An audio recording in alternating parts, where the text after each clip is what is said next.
Foi Deus quem te trouxe aqui, você sabe disso.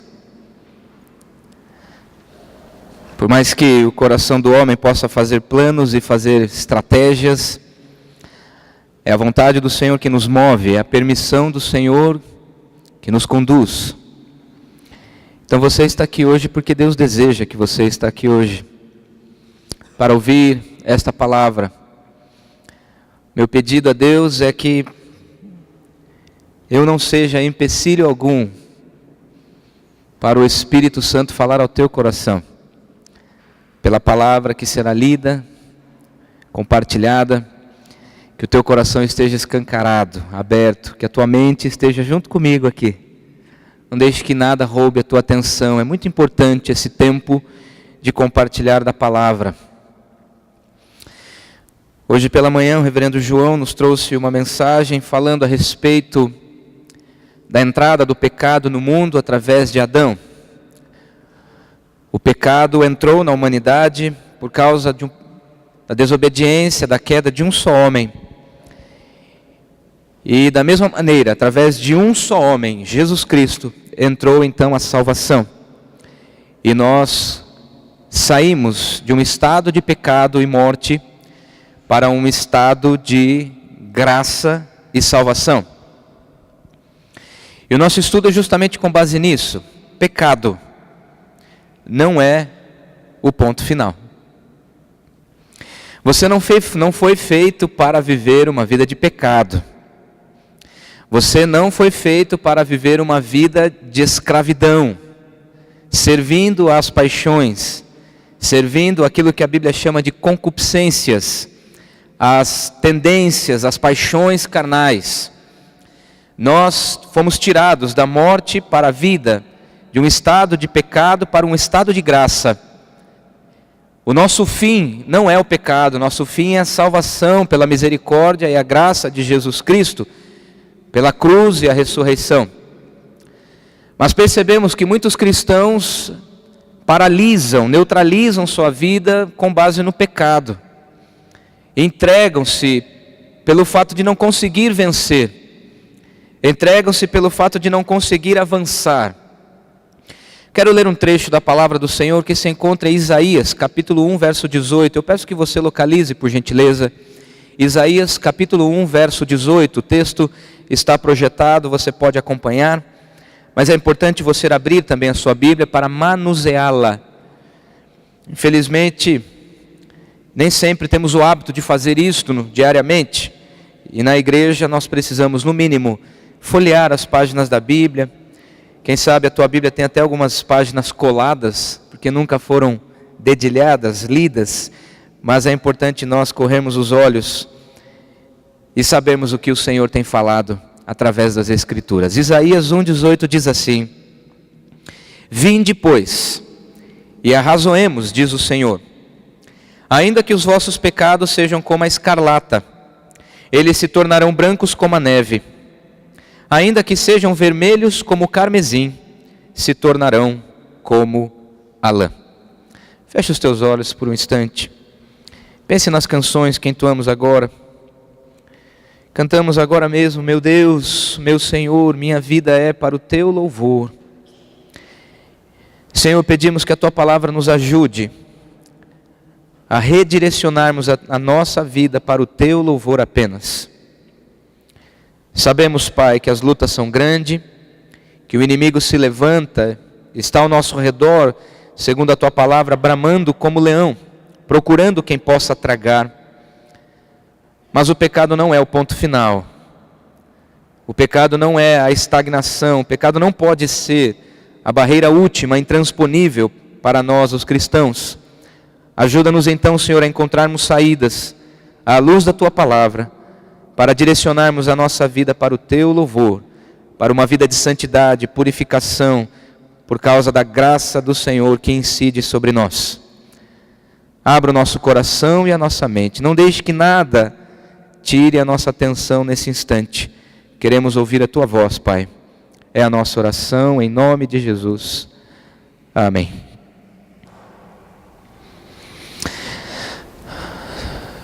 Nos livros proféticos nós encontramos a exposição da palavra através da vida, do ministério destes profetas. E como é bonito analisar a história de Daniel, Malaquias, Zacarias, Joel, Oséias. Outro dia estudamos rapidamente um pouco da vida de Oséias, um ministério estranho até, mas muito inspirador para falar da corrupção, da prostituição do povo de Deus. E Isaías e Jeremias são dois profetas e são os dois profetas que mais escreveram, tiveram seus ministérios destacados, foram influentes. E tanto um quanto o outro iniciam o seu chamado resistindo à vocação para a qual Deus estava separando. No capítulo 6 de Isaías nós encontramos o momento exato onde a Bíblia narra um determinado momento, cerca do ano 586 a.C., no ano da morte do rei Uzias, Isaías dizendo: eu vi o rei assentado num alto e sublime trono, e haviam anjos cantando ao redor, dizendo: Santo, Santo, Santo é o Senhor dos exércitos, toda a terra está cheia da sua glória. Mas Isaías então se pega sendo chamado por esse Senhor assentado num alto e sublime trono, e ele percebe e diz: Senhor, habito no meio de um povo de impuros lábios, eu tenho os lábios impuros. E Deus diz a Isaías: mas quem há de ir por nós? A quem enviarei? E Isaías diz: ok, Senhor, envia-me a mim, eis-me aqui. E a Bíblia fala que o Senhor tocou nos lábios para purificar a boca de Isaías, e este passou a ser então um profeta para as nações. De semelhante modo, Jeremias no capítulo 1, ele também é chamado, e Jeremias fala assim: Senhor, eu não sei falar, não passo de uma criança. E Deus diz a Jeremias: não diga isso, não passo de uma criança, porque tudo que eu disser, você vai falar. Tudo que aonde eu te enviar, você irá, e eu vou te usar. E percebe a semelhança desses dois chamados, tanto Isaías como Jeremias, está no fato de um chamado, uma purificação para que anunciem a palavra do Senhor. Portanto, quando estamos falando de pecado, que não é o ponto final, e nós cremos que não é, os nossos olhos se abrem, o Espírito Santo é derramado em nossos corações, nos constrangemos quando nos deparamos com o pecado em nossa própria vida, e então o Senhor limpa os nossos lábios, purifica o nosso coração para nos enviar a uma missão. O pecado não é o ponto final, de forma que quando nós paramos no pecado, interrompemos uma vocação, interrompemos um chamado. E se Isaías e Jeremias entendessem que o pecado seria o ponto final, eles diriam: Senhor, eu sou um homem de lábios impuros. O Senhor diria: ok, então você não serve. Se Jeremias tivesse dito: Senhor, eu não sei falar, não passo de uma criança, Deus dissesse para ele então: tá bom, então fica aí no seu mundinho, eu vou levantar outras pessoas. Mas a semelhança dos dois é que tanto um quanto o outro entendem que eles têm uma missão. O pecado é neutralizado pela graça e pelo poder do Senhor, e eles entendem que tem um anúncio. E este anúncio significa justamente dizer aos outros que o pecado não é o ponto final. Eles avançam, eles transpõem a barreira do pecado, eles entendem que a limitação do homem é a oportunidade de Deus, e Deus derrama então purificação, Deus derrama santidade, para então numa vida de santidade, de busca constante por aperfeiçoamento e maturidade, passa a ser então uma vida de profeta.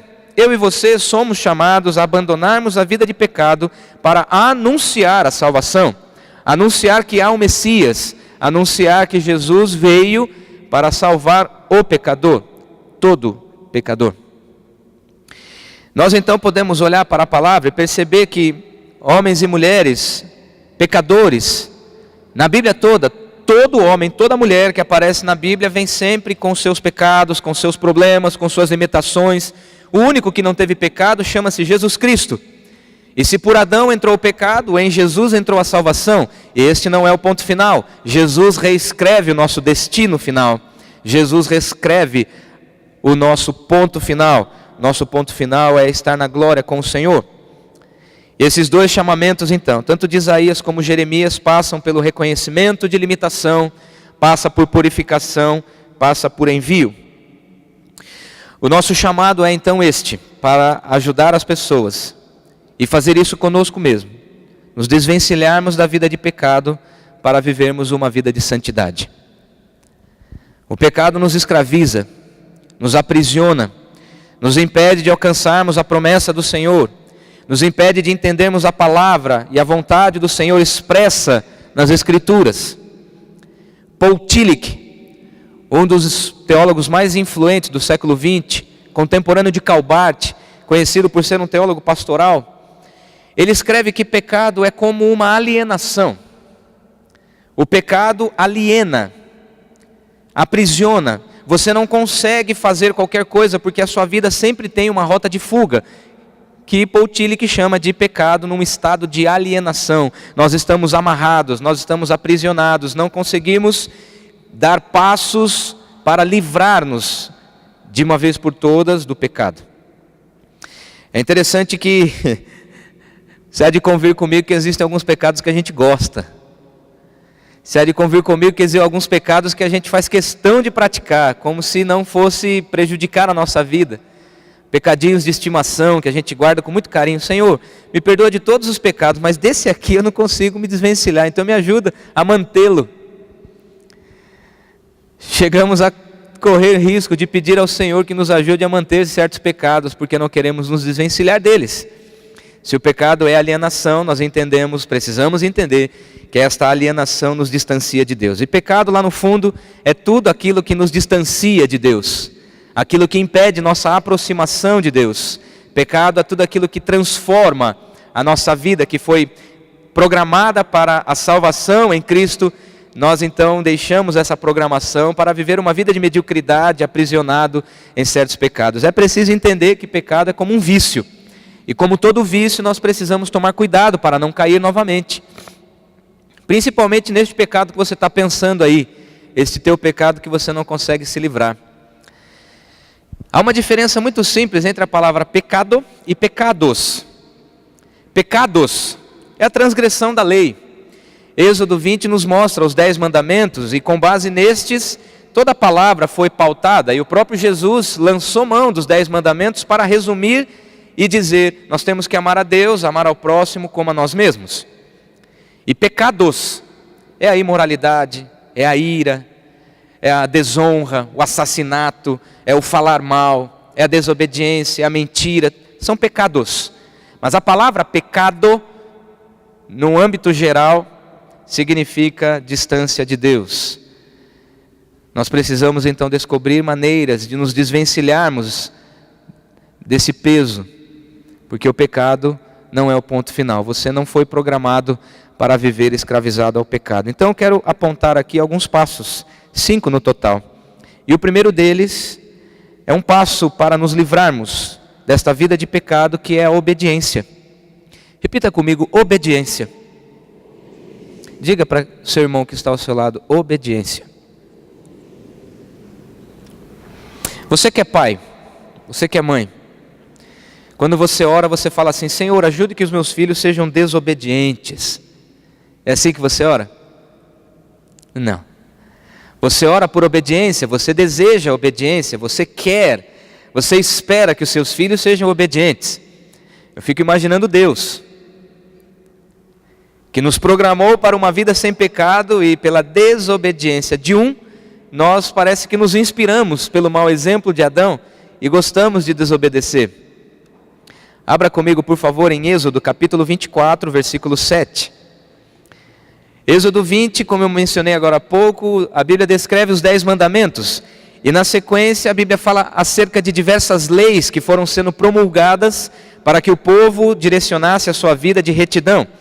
E no capítulo 24, a Bíblia narra um momento onde Deus estabelece uma aliança com o povo de Israel. E Êxodo 24, verso 7 diz, e tomou o livro da aliança, Moisés, e o leu ao povo, e eles disseram, tudo o que falou o Senhor, faremos e obedeceremos. Vamos dizer esta frase juntos, a última frase, tudo o que falou o Senhor, faremos e obedeceremos. Vamos dizer novamente? Tudo o que falou o Senhor, faremos e obedeceremos. Como você se sente diante desta frase? Tudo o que o Senhor falou, farei e obedecerei. Amanhã nós estaremos descumprindo este versículo, talvez hoje ainda. Talvez antes do sermão acabar, você já vai estar descumprindo este versículo.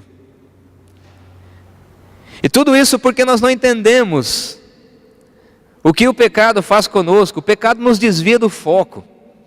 O pecado nos desvia o olhar do Senhor. Somos orientados a olhar para aquilo que o Senhor tem. E o povo de Israel mesmo assumiu esse compromisso. Senhor, tudo que o Senhor falou, nós vamos fazer, nós vamos obedecer. É como uma criança entusiasmada, né? Lembra do Chaves? Zaz, né? Ele não fala assim, fica entusiasmado? Não é assim que ele faz? Não é?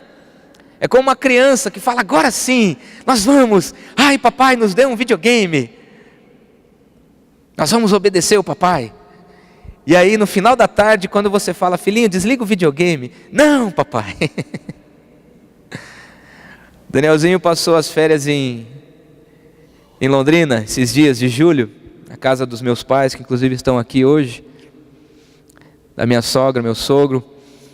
E quando ele voltou, era justamente o dia de seu aniversário, dia 26 de julho, e nós compramos, juntamente com um casal de amigos, nós compramos um Xbox, com Kinect, não sei se vocês conhecem, sensacional. Eu mesmo não sei nem mexer, sou da época do Atari. Quem teve Atari sabe o que eu estou falando. Lembra do Decathlon? Lembra que você tinha o joystick, você tinha que balançar, assim, sensacional. O pessoalzinho acima dos 30 anos aí sabe meio que eu estou falando. Meu pai não deixava muita gente jogar, e os amigos das minhas irmãs, que eram mais velhos, iam lá e jogavam Enduro, Pac-Man, River Raid, Hero, né? E jogava, eu não sabia jogar, ficava com raiva, não jogava mesmo.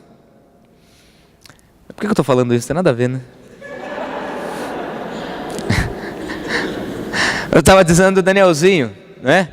E logo quando ele chegou, instalado lá o Xbox, e quando ele estava em Londrina ainda, a gente disse para ele, meu filho, quando você voltar tem uma surpresa para você. Quando ele chegou, ele abraçou o papai e a mamãe, e ele logo perguntou, papai, cadê a surpresa?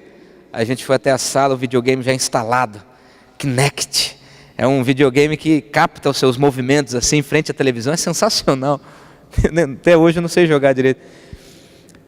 E ele começou a chorar quando viu o videogame. Chorou de emoção, eu fiquei também emocionado, porque é bacana a gente proporcionar algo para alguém, né?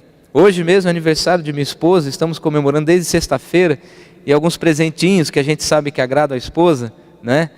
A gente vê a emoção, a gente vê o brilho no olhar, isso é gostoso. E isso gera da outra parte uma espécie de comprometimento. E foi isso que o povo de Israel sentiu diante das leis, diante do livramento. O povo de Israel saiu para a liberdade do Egito, para a terra prometida, Canaã. E Deus então estabelece uma aliança, e o povo, agora sim, Senhor, tudo que o Senhor falou faremos e obedeceremos. Guarde isso no teu coração. Saia daqui nesta noite, no mínimo, com o propósito de tentar fazer e obedecer a palavra do Senhor. No mínimo. Porque às vezes quando nós somos chamados para alguma coisa, a gente fala assim, ó, não me responsabilizo, hein? Você sabe que eu não sei fazer direito. Às vezes eu gosto de futebol, não sei jogar direito, mas eu gosto. Às vezes a gente entra num time, né? Desculpa, não prometo que vou jogar bem, mas prometo que vou tentar. E a gente já começa com a desculpa. É como se nós orássemos, Senhor, perdoe os meus pecados, mas sabe como é que é, né? Eu vou pecar daqui a pouco. Mas assuma hoje um compromisso de obediência. É um passo para realmente entender que o pecado não é o ponto final. Porque quando oramos e pensamos na obediência, já sabendo que daqui um pouquinho vamos transgredir, isso não gera motivação nenhuma, que coisa sem graça. Orar pedindo que Deus nos perdoe dos pecados, mas na convicção de que daqui um pouquinho, a hora que acabar o culto, a gente já vai se entregar de novo a este pecado que nos aprisiona, que nos aliena. Saia daqui hoje com este compromisso, principalmente porque sem Jesus e sem a obediência a Ele nós não podemos fazer nada. É o que diz João capítulo 15, verso 5. Localize, por favor. Evangelho de João capítulo 15, versículo 5. Eu sou a videira, vós os ramos. Quem permanece em mim e eu nele, esse dá muito fruto, porque sem mim nada podeis fazer. E eu gostaria que você, se você tiver uma caneta, um lápis, um marca-texto, grave, grife, faça um círculo na expressão e eu nele. E eu nele. Porque nós queremos permanecer em Jesus até o momento em que Ele não nos peça nada. Nós queremos permanecer em Cristo enquanto Ele nos derrama bênçãos. Eu quero me aproximar e permanecer em Jesus para que Ele me faça beneficiário de tudo aquilo que Ele tem. Eu sou apaixonado pelo sacrifício, eu gosto das bênçãos, eu gosto de estar em Jesus. Mas a Bíblia fala que aquele que permanece nele, mas que Ele também permaneça. Porque sem Jesus nós não podemos fazer nada. Querido, você não consegue viver uma vida de obediência e vencer o pecado se você não estiver intimamente ligado com Jesus Cristo. Porque sem Ele você não vence o pecado. Sem mim nada podeis fazer. Quem permanece em mim e eu nele. Existem muitos crentes que acham que estão em Cristo, mas não permitem que Cristo esteja nele.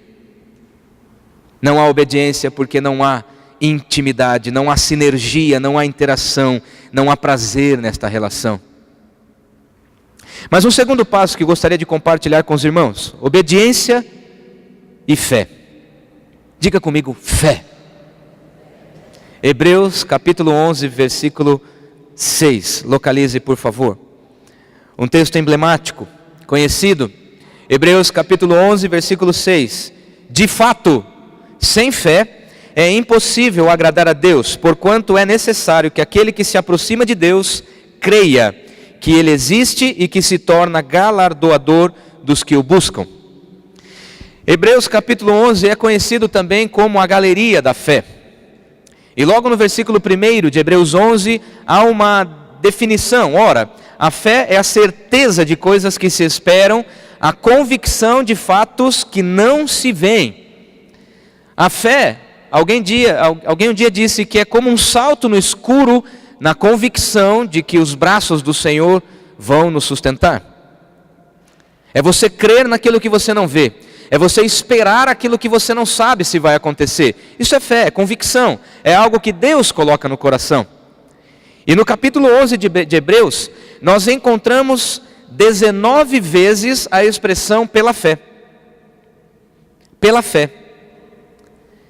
E os últimos versos do capítulo 11 diz que pela fé estes homens escreveram a história. E o testemunho destes homens e mulheres ficaram registrados. Estes homens ficaram registrados por causa de um bom testemunho de fé. Quando você passa, o que fica é a impressão que as pessoas têm do que Cristo significa para você. Quando você passa pela vida das pessoas, quando você entra e sai de uma relação de amizade, de trabalho, de vizinhança, de famílias, de encontros, quando você sai desta relação, a impressão que você deixa é o que realmente fica. Estes homens foram marcados por sua fé. Estes homens foram marcados porque creram. Escreveram a história e deixaram o nome na história registrado porque creram. Porque entenderam que sem fé é impossível agradar a Deus. Sem fé é impossível vencer o pecado. Sem fé é impossível abandonar práticas que não agradam ao Senhor. Sem fé é impossível abandonar práticas que destroem as pessoas que estão ao nosso redor. Abandonar as práticas que nos distanciam do Senhor, que nos alienam, que nos aprisionam. Sem fé não é possível viver em paz com Deus. Porque é importante, é necessário, a Bíblia diz, é necessário que aquele que se aproxima de Deus creia que Ele existe. Creia. Nós às vezes somos tão racionais que nós queremos realmente sinais, nós queremos sinais para que a nossa fé seja aguçada. Se não tiver uma atração, a gente não parece que não tem vontade de ir na igreja. se não tiver uma motivação, uma série temática, uma imagem bonita, um pregador atraente, parece que não nos animamos. Se não há uma bênção vinculada ao nosso pedido, se não há um benefício da parte do Senhor para nos agradar, parece que não dá vontade de estar perto de Deus. E é por isso que sem fé é impossível agradar a Deus. E quando eu falo de fé, querido, eu não estou falando de dinheiro, não estou falando de prosperidade, tire isso da cabeça. Não estou falando de prosperidade, não. Isso aí é coisa que esses falsos profetas, essas igrejas malucas aí estão colocando no coração de todo mundo. Isso aí não tem nada a ver com fé. Leia Hebreus 11. Pela fé pessoas foram mortas. Pela fé pessoas dedicaram suas vidas inteiras para anunciar a salvação. Pela fé pessoas foram enforcadas. Alguns dos discípulos de Cristo foram crucificados de cabeça para baixo, esquartejados, perseguidos, apanharam em prisões, em naufrágios. Pela fé, pessoas que acreditaram que existe um propósito maior do que acordar, dormir, trabalhar, ganhar dinheiro, comprar as coisas boas para usufruir. Existe um propósito maior, e só crê neste propósito maior quem vive pela fé. Em terceiro lugar, amor. Diga comigo, amor. Dizem que o amor não existe. Existem provas de amor. Os poetas dizem que o amor é uma decisão, que o amor é um fogo, que o amor é um sentimento, que o amor é manifestação. Não importa. Quero ler um trecho que se encontra em 1 João, texto que já foi lido nesta noite. 1 João capítulo 3. Veja comigo, por favor, os versos 16 a 18. 1 João capítulo 3, versos 16 a 18. Nisto conhecemos o amor. 2 pontos. Aí vem a explicação. Que Cristo deu a sua vida por nós e devemos dar nossa vida pelos irmãos. Ora, aquele que possuir recursos deste mundo e vir a seu irmão padecer necessidade e fechar-lhe o seu coração, como pode permanecer nele o amor de Deus? Filhinhos, não amemos de palavra nem de língua, mas de fato e de verdade. E a nova tradução da linguagem de hoje, nesse versículo 18, diz: nosso amor não deve ser de palavras e de conversa, deve ser um amor verdadeiro que se mostra por meio de ações. O confessar pecados e o amar cancela multidões de pecados. Quando nos dispomos a caminhar com pessoas, nós estamos dizendo que o pecado da outra pessoa não é o ponto final para impedir a nossa relação. Porque via de regra nós rompemos nossos relacionamentos porque achamos que o pecado do outro é muito grande. E quando eu falo pecado, não estou falando das coisas mais obscenas. Pornografia, masturbação, adultério, assassinato. Não estou falando dessas coisas macro, né? Que existem consequências muito maiores. Estou falando de poucas coisas, das pequenas coisas. Fechamos o filtro com a esposa porque ela não se comunica direito. É o pecado dela que está impedindo. Somente o amor para transpor isso. É o irmão que não falou direito, que não cumprimentou. É o irmão que não ligou no dia do aniversário. É a irmã que se expressou de forma a mais assintosa. E o pecado dos outros vai nos distanciando e nós vamos rompendo ligações como se estivesse tudo bem. Querido, isso não é o ponto final para o cristão. O amor se expressa na compreensão de que Cristo nos amou primeiro, e porque Cristo nos amou e deu a sua vida por nós, nós também devemos amar, no intuito de dar a nossa vida em favor das pessoas. Talvez você está pensando, pô, mas esse versículo 16, eu também, se fosse para escolher, eu queria que esse versículo 16 não existisse. O amor significa dar a nossa vida pelos irmãos. E quando fazemos isso, nós cobrimos multidão de pecados. Quando fazemos isso, eu estou dizendo para o pecador: não me importo com o teu pecado, eu vou te amar mesmo assim, porque é uma ordem. E eu faço isso porque Cristo fez. Eu faço isso porque a palavra me orienta. Eu amo você em Jesus. E vamos superar juntos as lutas uns dos outros. Porque quando fechamos o filtro, eu estou dizendo: eu sou melhor do que você. Teu pecado não pode se aproximar a mim, vai macular a minha imagem. Se eu andar com você, o que vão dizer de mim? É bem verdade que dizem, né? Diga-me com quem tu andas e direi quem tu és. E a gente leva esse versículo apenas para o negativo, apenas para a influência má. Mas diga-me com quem tu andas. Diga-me a influência que você exerce na vida das pessoas, eu vou dizer se você é crente ou não. Não eu. O testemunho dos homens, das mulheres de Hebreus 11, o testemunho não sou eu quem estou dizendo, é a palavra. É a influência que nós exercemos nas vidas das pessoas que dizemos quem somos, em que cremos, no que esperamos, onde está depositada a nossa fé. Amar significa cobrir multidão de pecados. Amar significa superar. Amar significa oferecer a própria vida em benefício de outra pessoa. Você sabe como fazer isso. Você conhece as pessoas com quem convive. Você sabe quais são as suas lutas no dia a dia. Você sabe quantos leões você tem que matar por dia. Mas o pecado não pode ser o ponto final. E um passo fundamental para nós vencermos essa vida de pecado é amar incondicionalmente as pessoas, porque Cristo nos amou primeiro. Em quarto lugar, um quarto passo para nos fazer entender que o pecado não é o ponto final, é a imitação.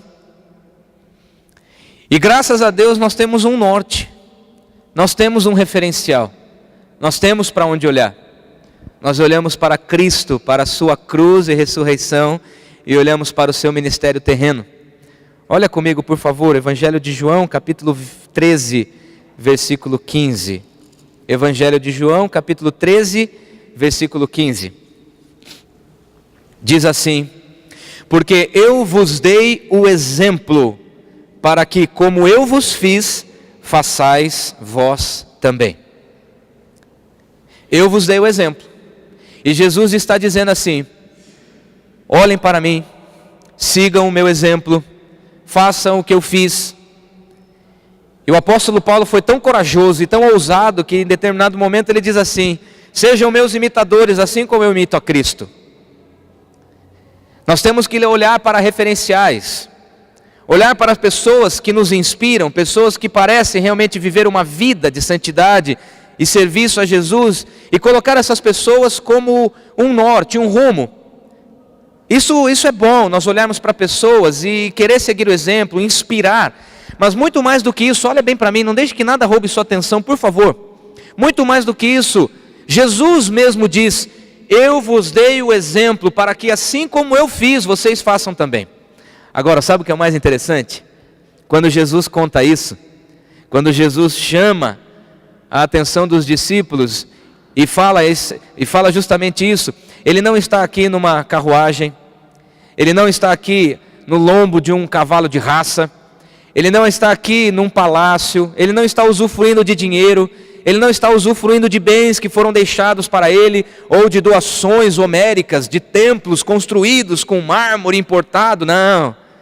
Jesus fala isso depois de lavar os pés dos discípulos.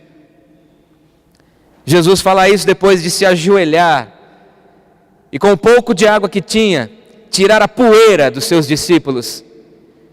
Numa lição de humildade que ficou registrada na história. Artistas de todos os tempos registraram Jesus lavando os pés dos discípulos antes de morrer e ressuscitar. Jesus diz: como eu fiz, façam vocês. Imitar a Jesus, seguir os passos de Jesus. E há uma ilustração interessante, dizem que o verdadeiro discipulado, o discípulo realmente disposto a seguir o seu mestre, é o discípulo que carrega em seu corpo a poeira do seu mestre.